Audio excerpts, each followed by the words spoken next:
Habitualmente imaginamos que los ambientes que transitamos son ambientes que en algún punto proporcionan experiencias auditivas. Vamos a ver cuáles serían los más favorables para la escucha selectiva, para el desarrollo de la audición.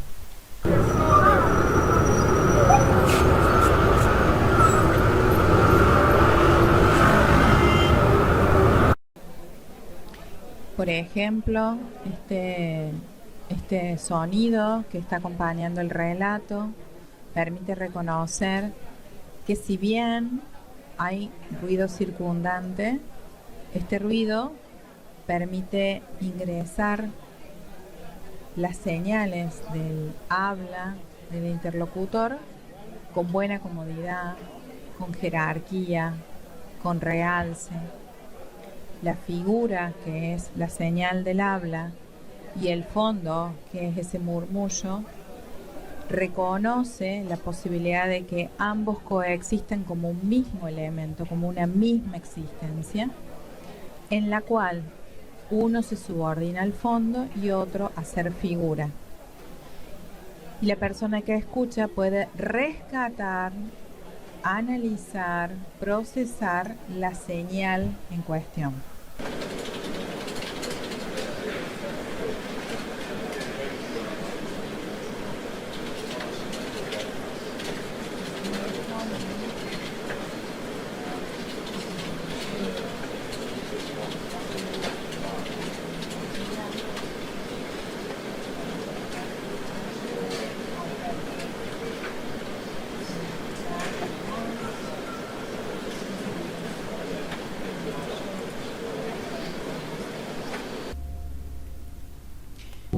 Podemos entender que el ambiente y la señal tienen una relación proporcional, en la que a veces la señal cobra identidad de figura, se separa del fondo y permite reconocer aspectos propios de la señal y aspectos propios del fondo que el sistema auditivo primero capta, procesa, segrega, analiza hasta armar una imagen auditiva.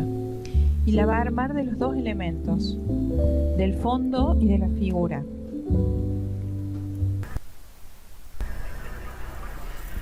En este caso, esta película nos ayuda a ver lo que es segregar una señal. Cada una de esas señales de colores, el sistema auditivo las separa, las segrega, amplifica los elementos, ve los componentes y de esa manera puede procesarla.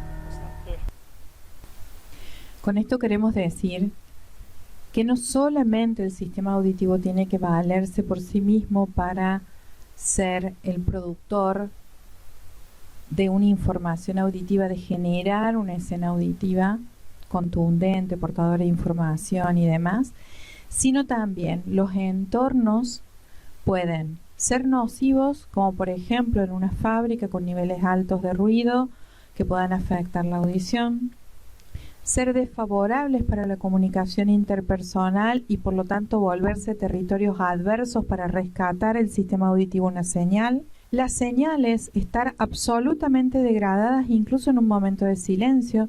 Si yo en este momento dejara de hablar de esta manera y comenzara a hacerlo de esta otra,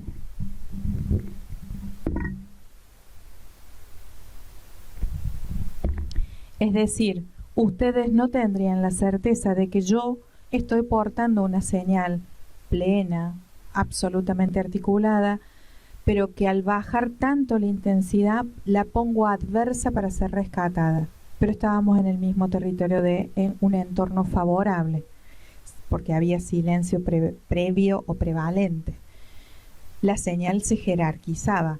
Sin embargo, al degradar la señal en sí misma, la volvía adversa para la escucha.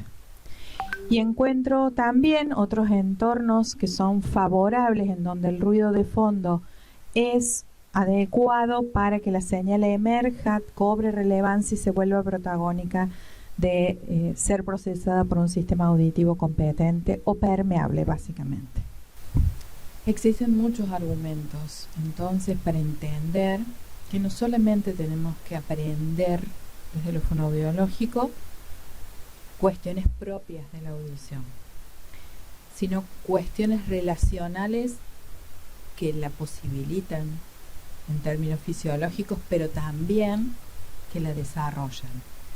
Y en la mirada del desarrollo empezamos a mirar la diversidad de entornos y de señales que debe procesar. Es por eso que es indispensable reconocer el valor de la física como portadora de información, que es una onda, cómo se manifiesta, en qué entorno, cuál es la relación deseable de señal-ruido para que una señal sea rescatable en forma sencilla. Y de esa manera podemos reconocer el valor que tiene para el territorio fonoaudiológico, por ejemplo, en la interacción con el paciente o el usuario de nuestros servicios. Un usuario que nos dice: lo que pasa es que, quiero que me entienda, doctora, cuando mi hijo me habla, parece que tuviera una papa en la boca, no le entiendo lo que me dicen. Entonces, cuando uno le pregunta qué cosas no entiende, te dicen: lo que pasa es que no sé si me dijo tiza, misa o pizza. Ajá. En la cabeza del fonoaudiólogo se empieza a procesar la conformación de esas palabras, la similaridad que comparten acústica, y ahí hablamos de la similaridad fonética, y qué aspectos tiene ese individuo obstaculizados para procesar esa sutil diferencia entre tiza, misa y pizza. Entonces entendemos que esa discriminación está afectada en un lugar fisiológico puntual, en un proceso fisiológico puntual. O cuando el paciente dice: cuando voy a misa, no entiendo lo que el sacerdote está diciendo. Entonces entendemos, el entorno se vuelve adverso porque es altamente reverberante. Entonces la escucha está francamente imposibilitada. Un entorno altamente reverberante, un ambiente con reverberación como las iglesias, algunos recintos propios de conferencias, hacen que una misma señal rebote en muchos espacios. Por lo tanto, al oído como tal, llegan muchas fuentes replicando la misma señal, por más que sea un interlocutor o una sola fuente la que lo esté emitiendo. Y eso hace que el sistema reproduzca un reproceso de una misma señal y por lo tanto no logre armar un cierre auditivo, no logre armar una figura, una imagen auditiva. En otros contextos podemos decir que una persona nos cuenta, entonces ahí nos habla de los entornos, ¿no? En el otro de la señal. En el otro hay pacientes o usuarios que te dicen: yo prefiero no hablar porque no sé si le voy a entender a la gente. Entonces ya ahí hay una posición tomada, ¿no? Hay una identidad de dejar de hacer determinados contactos que son con cierta adversidad acústica o no, pero ante esa situación el sujeto ya reconoce que tiene una funcionalidad típica y por lo tanto la esquiva, a ponerle en tensión. Por eso vienen a la consulta. Pero ahí es ya cuando la situación está como instalada. ¿Qué sucede para que un licenciado en fonoaudiología construya en la estructura de abordaje de un paciente o de un usuario escenarios de valoración, escenarios de entrevista? Lo ideal es que la entrevista coloquial con un otro sea en un entorno favorable, es decir, el nivel de ruido sea bajo y el nivel de señal sea óptimo. y por lo tanto el fonoaudiólogo tendría que tener una capacidad de ser explícito, no solamente a nivel sonoro, sino también con la información paraverbal disponible para el paciente. Pero no solamente eso.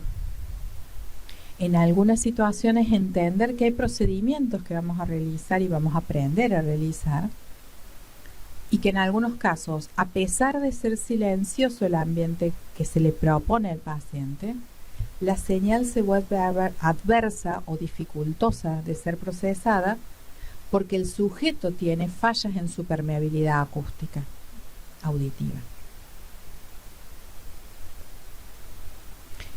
O hay fallas en la construcción de que algo acústico se vuelva auditivo. Entonces entendemos al ambiente como un elemento a controlar, a monitorear por parte del fonoaudiólogo en sus tareas habituales. Entendemos las señales como un lugar de escaneo que tiene el fonoaudiólogo para mirar cuáles son las emergentes, cuáles son las que están escondidas, cuáles son las adversas, cuáles son las favorables. Entendemos cómo en una entrevista coloquial el fonoaudiólogo puede usar su voz como recurso, modificándola, variando la intensidad,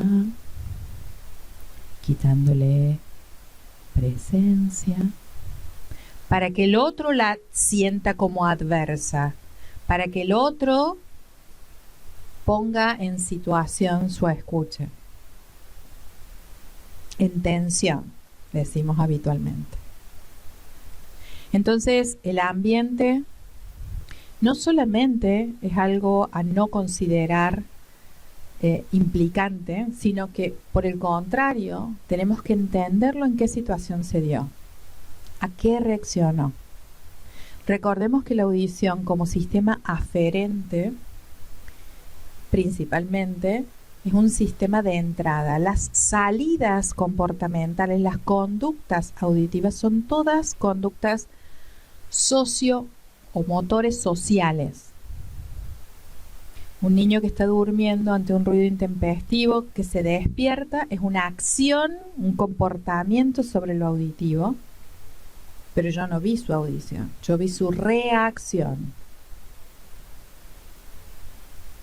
Una persona que se asusta, encoge hombros, cierra los ojos ante un ruido intempestivo, reacciona. Yo no vi su audición, vi su reacción. Es interesante, pues, entender la simbiosis que hay entre esta audición, los entornos, los ambientes y las señales, para que, entendiéndolos por separado, le demos la relevancia justa en la apreciación que tenemos sobre la audición.